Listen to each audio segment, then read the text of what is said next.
Hello friend, welcome to my channel MOUMITA'S various recipes. Moumita's various রেসিপিসে আপনাদের সকলকে আমন্ত্রণ জানালাম। আজ আমি লইটা মাছের ঝুড়ো নিয়ে উপস্থিত হয়েছি। লইটা মাছ বানানোর জন্য আমি এখানে 700 গ্রাম মতন মাছ নিয়েছি। সেটি ধুয়ে পরিষ্কার করে নুন হলুদ মাখিয়ে রেখেছি।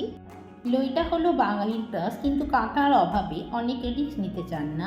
ঝুড়ো বানানোর জন্য আমি এখানে বড় সাইজের দুটি পেঁয়াজকে কুচো করে নিয়েছি, একটি গোটা রসুনকে কুচো করে নিয়েছি, হাফ ইঞ্চি আদাকে জুলিয়ান শেপে কুচো করে নিয়েছি, আর 4টি কাঁচা পাকা লঙ্কাকে কুচো করে নিয়েছি, আর বড় চামচের 1 চামচ আদা বাটা, সঙ্গে রসুনকে বেটে নিয়েছি, আর টমেটো নিয়েছি কুচি করে বড় মাঝারি মাপের, আর সঙ্গে নিয়েছি 1 টিস্পুন চিনি। এবার আমি গ্যাস গরম করে তেলের মধ্যে চিনি দিয়ে পেঁয়াজটা ছেড়ে দিলাম, আর পেঁয়াজটা আমি হালকা হাতে নাড়াচাড়া করব। এই সময় গ্যাসের ফ্লেমটিকে আমি লো টু মিডিয়াম অবস্থায় রাখবো, যাতে সবজিটা পুড়ে না যায়।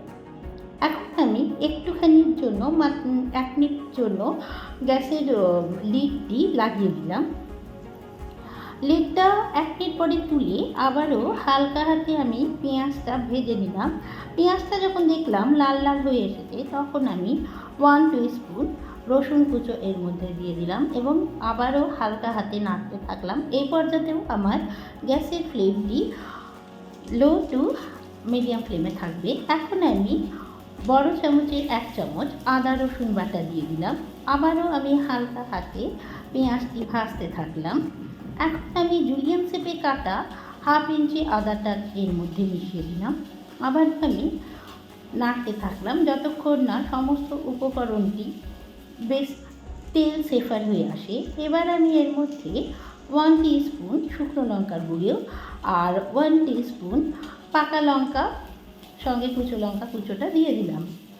আবারও আমি হালকা হাতে নাড়তে থাকলাম যতক্ষণ না তেলটা সেপার হতে থাকে। অয়েল সেপার হওয়া পর্যন্ত আমি এই উপকরণটি সমানে নাড়তে লাগলাম। আর দেখবেন এই ঝুড়োটা খেতে অতুলনীয় লাগে, বিশেষ করে এই বর্ষার সময়তে তো গরম ভাতে খুব ভালো যায়। এবার এসে আমি এই মিডিয়াম সাইজের টমেটোটা কুচিয়ে নিয়েছিলাম, সেটাও আমি দিয়ে দিলাম। আবারও হালকা হাতে আমি সমস্ত উপকরণটা নাড়তে থাকলাম যতক্ষণ না পর্যন্ত অয়েল সেপার হচ্ছে।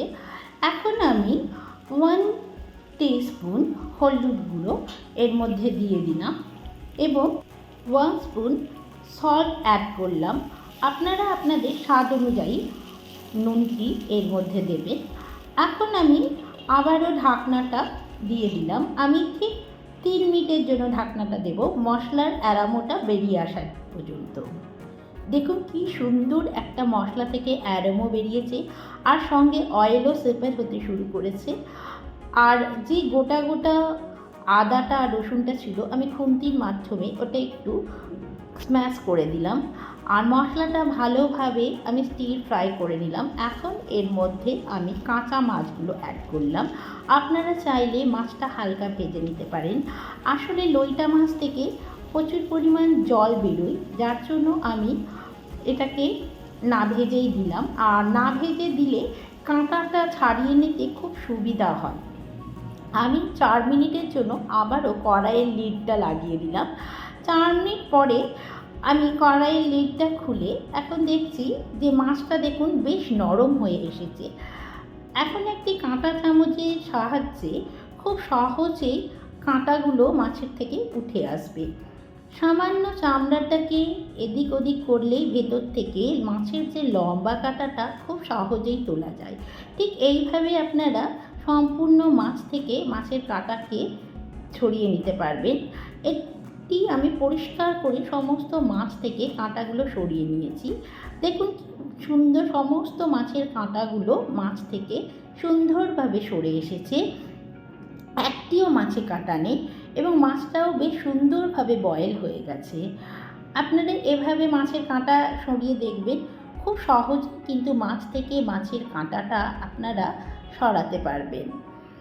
এবার আমি সমস্ত উপকরণটা ভালো করে নেড়ে চেড়ে নেব। এই দেখুন মাছের কাঁটা যেগুলো আমি ছাড়িয়ে রেখেছিলাম, সমস্ত উপকরণটি একসঙ্গে মিশিয়ে নিয়ে 2 মিনিটের জন্য ঢাকা দিয়ে দিলাম। 2 মিনিট পরে আমরা চলে এলাম। 2 মিনিট পরে এসে দেখলাম, দেখুন কি সুন্দর মাছ থেকে একটা সুন্দর অ্যারোমা বেরিয়েছে এবং যে এক্সট্রা জলটা ছিল সেটাও সোক করে নিয়েছে। দেখুন কি সুন্দর একটা অ্যারোমা বেরোচ্ছে। এবার এর মধ্যে পরিমাণ মতন ধনেপাতা দিয়ে দেবেন। আমি অল্প দিয়েছি, আপনারা বেশি দিতে পারেন।